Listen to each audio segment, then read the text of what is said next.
Hey everybody, I am going to do a short lesson with you for this week's math on Thursday, which is Module 5, Lesson 14, and it is solving real-world problems involving area of figures with fractional side lengths using visual models and or equations.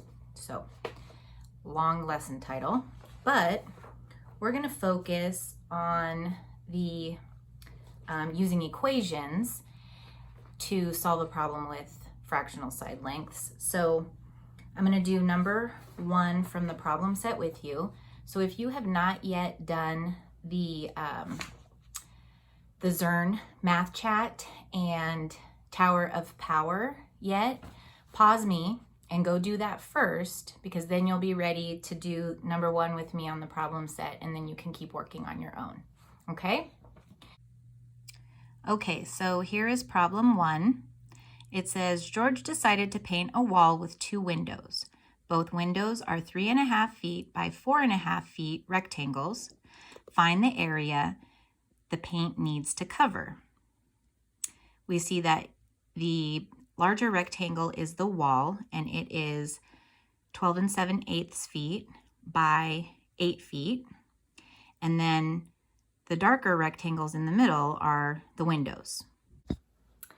There are a couple of things that can make this problem a little bit tricky.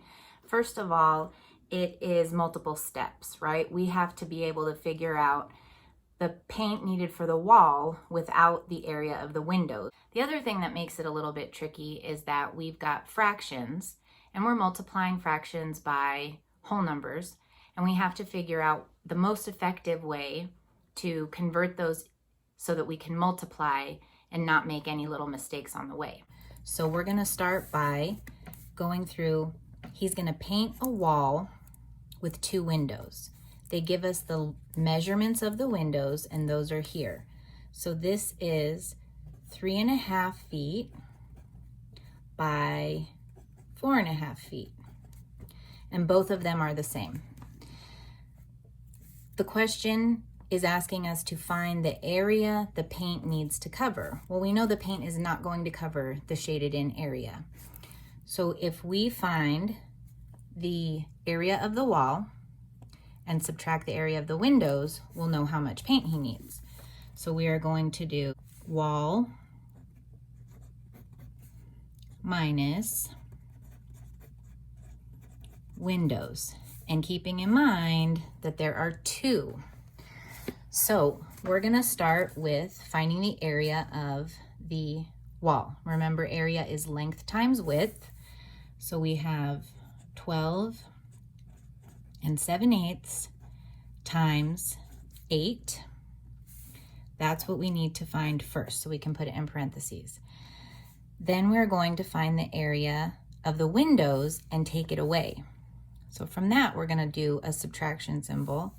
We want to find 3.5 by 4.5, keeping in mind that we're going to multiply that by 2 because we have 2 windows. So I'm going to pause for a minute, and I want you to problem solve and think about why I set this equation up this way, and if using order of operations, I'm going to do these steps in the right order. Hopefully, once you thought about it, you realize that I'm going to do this first and this, and once I do that, I'm going to have a number subtract a number times 2, and using order of operations, I would multiply first, which means that I would be taking the entire amount away from the wall. So using order of operations, my equation does work. Now we can go ahead and start solving. So there are a couple of ways I can do this. I can either make this an improper fraction and multiply by 8, or I can use the distributive property. One of the ways I'm going to decide is by looking at what the denominator of the fraction is. And since it's the same as the other number that I'm multiplying, my other factor, if I think about it like this, with the distributive property, remember I'm going to break this apart, 12 times 8 plus 7/8 times 8. I can cross simplify, and I know that these 8s cancel each other out, which leaves me with just 7. So 8 groups of 7/8 makes 7 wholes, right?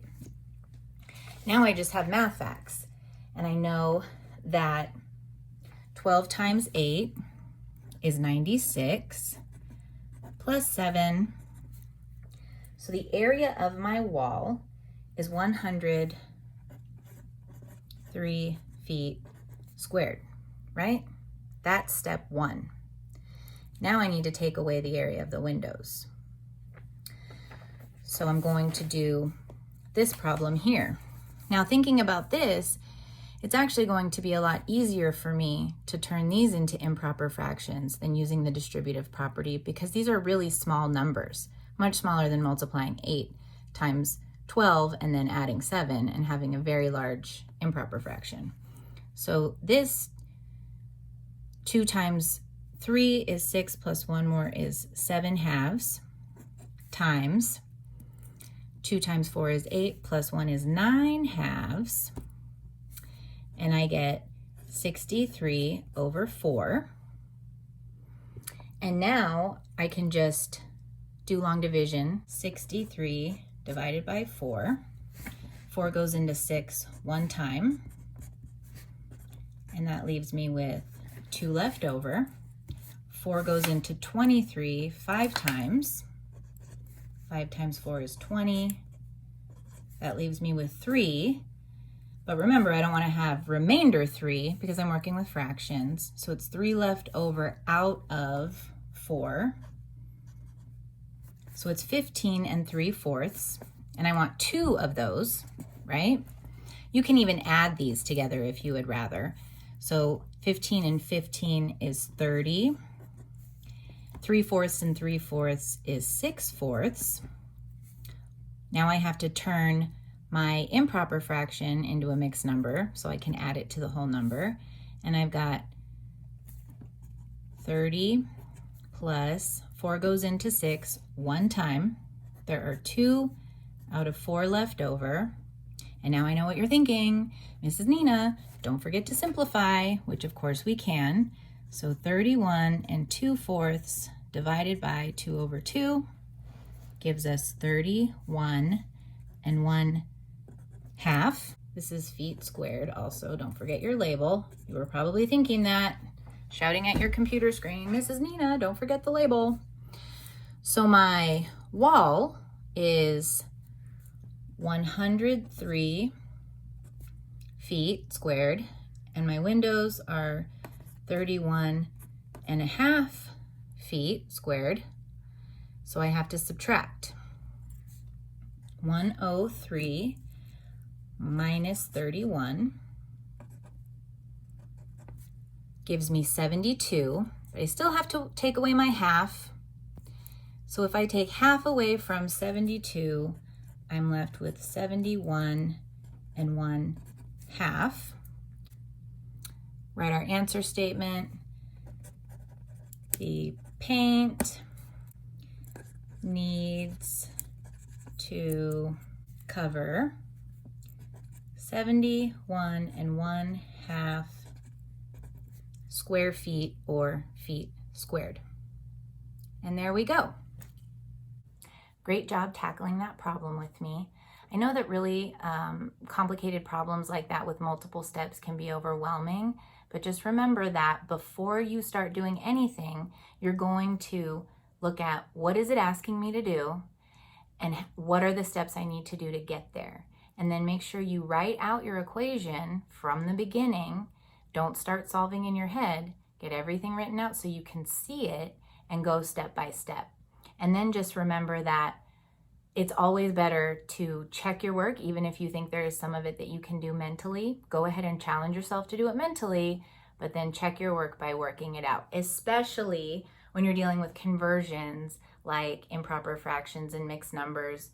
And don't forget your labels. Labels are important, right? And this is area, so we're talking about square feet, different than volume, which is cubic feet.